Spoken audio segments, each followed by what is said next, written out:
Welcome to Fluent Phonics. Today, we will focus on mastering the pronunciation of the word reimbursed. Reimbursed. Reimbursed. Reimbursed.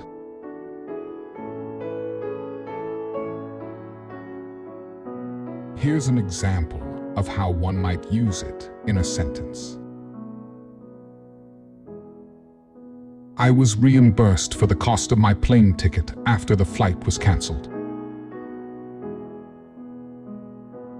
Reimbursed means to compensate someone for money spent or loss incurred, usually by giving them an equivalent amount of money or replacing what was lost.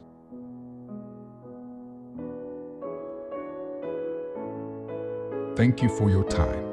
If you enjoyed this, please like and subscribe for further content.